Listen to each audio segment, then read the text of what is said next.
बकरा ईद का मतलब गोश्त और गोश्त का मतलब कढ़ाई। यार कभी कुछ अलग भी ट्राई कर लिया करे ना। अच्छा चलो आज मैं आपको बनाऊंगा, मेरा मतलब है बना के दिखाऊंगा ये नमकीन ग्रेवी वाली क्रीमी और ड्रीमी मटन व्हाइट हांडी। क्या बात है सर, क्या बात है सर। इस स्पेशल व्हाइट हांडी में ना तो लाल मिर्च का हंगामा और ना ही मसालों का दंगा होगा, सिर्फ व्हाइट मसालों का नर्म और नाजुक जादू होगा जनाब। और इसका टेस्ट ऐसा होगा कि आपके घर वाले अपनी उंगलियां चाटेंगे नहीं बल्कि उंगलियां भी खा जाएंगे।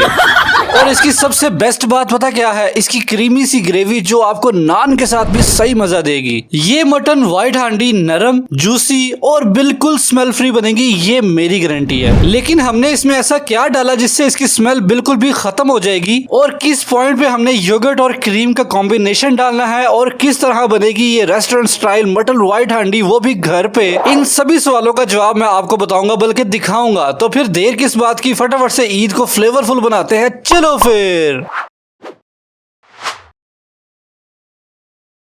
तो भैया एंड भाभी, uncle and aunties, mutton white हांडी बनाने के लिए यहाँ पे सबसे पहले हमने जादुई बाउल ले लेना है। ठीक है, ये सिंपल बाउल नहीं है, सारे जादू हमने इसमें करने। चीजें तो सारी नॉर्मल है, सारा कमाल तो इस बाउल का है। चले इसमें हम शामिल करेंगे 1 किलो मटन। अब क्योंकि व्हाइट हांडी बना रहे हैं तो इसमें बहुत ज्यादा हड्डियां तो अच्छी नहीं लगेंगी, इसलिए जितना गोल हो सकता था उतना हमने बकरे का गोश्त इसमें रख लिया है। अगर आप चाहें तो यही रेसिपी बीफ में भी बना सकते हैं, लेकिन अगर आप बीफ में बना रहे हैं तो एक छोटा सा पॉइंट है जो आपने ज़हन में रखना है, वो मैं आपको आगे चल के बताता हूँ। ठीक है, तो यहाँ पे हम बकरे के गोश्त के अंदर यहाँ पे डालेंगे सिरका तकरीबन 3 टेबल स्पून। मैं हमेशा गोश्त चाहे जो भी बनाऊं, बकरे का, बीफ का, मुर्गी का भी बनाऊं, तो मैं उसमें सिरका लाजमी शामिल करता हूं। इससे 2 काम होते हैं, बल्कि ये एक टिप है, इसको आप नोट कर लें। सिरका शामिल करने से हमारा गोश्त कोई भी हो वो अच्छे तरीके के साथ गल जाता है और उसकी स्मेल भी खत्म हो जाती है। ठीक हो गया जी। उसके बाद हम यहाँ पे शामिल करेंगे तकरीबन 1 कप हमने दही शामिल करना है। इसी से तो हमारे गोश्त की मैरिनेशन होगी और फ्लेवर्स जो है वो भरपूर आएंगे। चले जी, अब इसको जरा तीखापन देने के लिए यहाँ पे हरी मिर्च का पेस्ट शामिल करेंगे तकरीबन 2 टेबल स्पून। इसमें लाल मिर्च हमने नहीं डालनी, उससे इसका कलर भी खराब हो जाता है और जो व्हाइट हांडी का ओरिजिनल टेस्ट होता है ना वो भी नहीं आता। तो यहाँ पे हरी मिर्ची हमने कूट के रखी हुई थी, वो डाल दिया तकरीबन 2 टेबल स्पून। और उसके बाद जो अदरक और लहसुन का पेस्ट हमने बना के रखा हुआ था ये भी तकरीबन 1.5 टेबल स्पून, 1.5 टेबल स्पून अदरक और लहसुन का पेस्ट भी इसमें शामिल कर देंगे। चलिए जी, ठीक हो गया। उसके बाद इसमें शामिल करेंगे तकरीबन ½ टी स्पून सिर्फ इसमें काले मिर्च जाएगी। ये बहुत ज्यादा शामिल नहीं करनी क्योंकि इससे भी हमारी व्हाइट हांडी का जो कलर है ना वो चेंज हो जाएगा, तो ½ टी स्पून काफी है। अच्छा, ये 1 किलो गोश्त की ना परफेक्ट रेसिपी है। इसमें सारे इंग्रेडिएंट्स की जो क्वांटिटीज जो है वो आप नोट कर लें। इसी तरह से इतनी चीजें ही आपने डालनी है तो ही परफेक्ट आपका फ्लेवर जो है वो निकल के आएगा। उसके बाद ये आगे जी व्हाइट पेपर, सफेद मिर्च का पाउडर है, ये भी आपने तकरीबन ½ टी स्पून इसमें शामिल कर देना है। और अब बारी आ गई इसमें नमक शामिल करने की। नमक जो है वो तकरीबन 1 टीस्पून हम इसमें डाल देंगे। उसके बाद इसमें 1 टेबल स्पून हम सूखे धनिया का पाउडर भी शामिल कर देंगे, इससे बड़ी प्यारी खुशबू आएगी हमारी हांडी में से।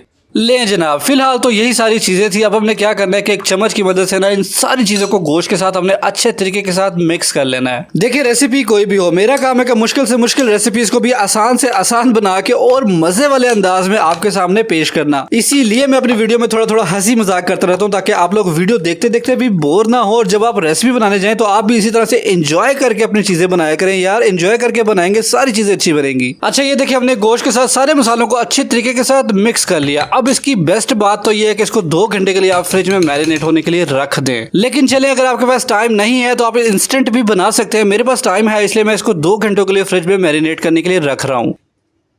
दूसरी तरफ हमने चूल्हे पे चढ़ा लिया है कुकर, और उसमें डालेंगे तकरीबन 1 कप हम लोग कुकिंग ऑयल शामिल करेंगे और इस ऑयल को हल्का सा गर्म होने देंगे। जब ऑयल हमारा हल्का सा गर्म हो जाएगा ना तो यहाँ पे 1 प्याली इस तरह से कटा हुआ प्याज भी इसमें शामिल कर देंगे। इसी प्याज से तो हमारी नमकीन ग्रेवी बनेगी जो हमें नान के साथ खाने में बड़ा मजा आएगा। अब यहाँ पे एक और टिप आपने पल्ले बांध लेनी है कि प्याज को आपने बहुत ज्यादा ब्राउन करना ही नहीं है। ठीक है, इसको हल्का सा सिर्फ सॉफ्ट करना है क्योंकि हम व्हाइट हांडी बना रहे हैं, इसलिए ब्राउन करने की जरूरत ही नहीं है। ठीक हो गया, तो इन छोटी छोटी टिप्स का आपने खास ख्याल रखना। तो ये देखिए जब प्याज हमारा हल्का हल्का नरम होना शुरू हो गया ना तो इस पॉइंट पे जो मैरिनेशन हमारा गोश्त था वो लाके हमने इसमें डाल देना है।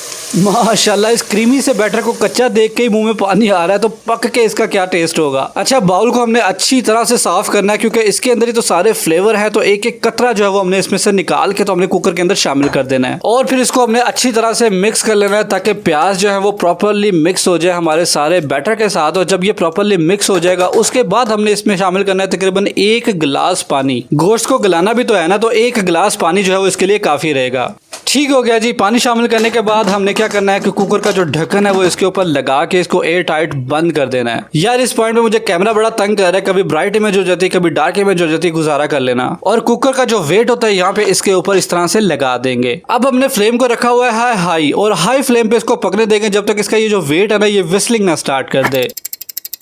तो जब ये कुकर का वेट डांस करके और सीटियां मार मार के आपको छेड़ना शुरू कर दे तो उस पॉइंट पे आपने टाइम को नोट कर लेना है। और इस विस्लिंग के स्टार्ट होने के बाद आपने तकरीबन 18 से 20 मिनट इस गोश्त को देने हैं जिसमें ये अच्छी तरह से गल जाएगा। और अगर आप बीफ में बना रहे हैं तो इसको तकरीबन 25 से 30 मिनट आपने देने हैं। और हाँ, दोनों केसेस में जो आखिरी के 5 मिनट हो गए उसमें आपने फ्लेम को कर देना है मीडियम और फिर आपने उसको पकने देना है। चलिए जी, तकरीबन 18 मिनट बाद इसको खोल के देखेंगे। खोलने से पहले हमने सबसे पहले चूल्हे को बंद करना है और जो इसका फिक्स वाला वेट होता है किसी छुरी की मदद से उसको हिलाएंगे तो उसके अंदर से प्रेशर रिलीज होगा और फिर उसके ऊपर से ये वाला वेट हटा देंगे तो इसके अंदर से सारी गैस जो है वो रिलीज हो जाएगी।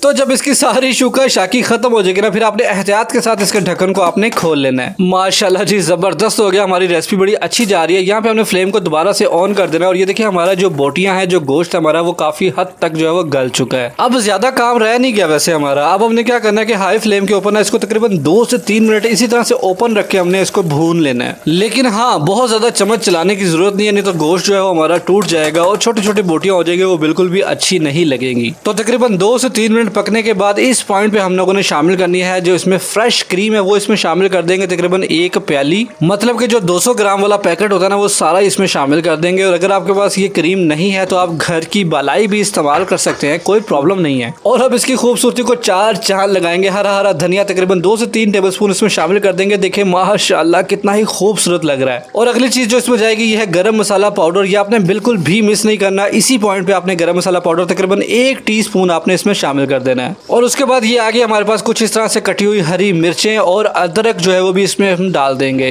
ले जनाब, फिलहाल यही सारी चीजें थी। अब हमने क्या करना है कि इन सबको अच्छे तरीके के साथ मिक्स कर लेना है। और अब जब हम मिक्स करेंगे ना तो अब इसका व्हाइट कलर निकल के आएगा कि जो हमने क्रीम डाली थी ना उसकी वजह से।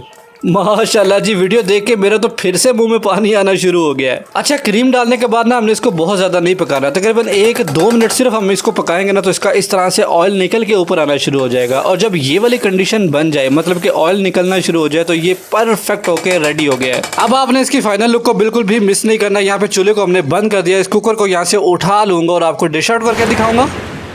माशाल्लाह जी, सुभान अल्लाह। मैं अपने सोने परवरदिगार का लाखों करोड़ों दफा शुक्र अदा करता हूँ कि इतने मजेदार और यम्मी यम्मी खाने उसने हमारे नसीब में किए। क्यों आ गया ना मुंह में पानी। सिर्फ गार्निशिंग के लिए इसके ऊपर हमने हल्की सी दरदरा मिर्च जो स्प्रिंकल की है। इससे तीखा बिल्कुल भी नहीं होगा लेकिन लुक बड़ी प्यारी हो जाएगी। तो भाई साहब ये वीडियो अभी से सेव करके रख लो, ईद वाले दिन पता नहीं आपको ये वीडियो मिले या ना मिले, क्योंकि सब्सक्राइब तो आप लोग करते नहीं हो। मैं तो पिट पिट के थक गया हूँ कि लाखों लोग रोजाना मेरी वीडियोस को देखते हैं और चुप करके पतली गली से निकल जाते हैं और बिना सब्सक्राइब किए। मैंने किसी दिन उसी पतली गली पे गार्ड बिठा देना, जब आप गुजरने लगोगे बिना सब्सक्राइब किए तो वो आपका फोन पकड़ के आपसे सब्सक्राइब करवाएगा, फिर आपको जाने देगा।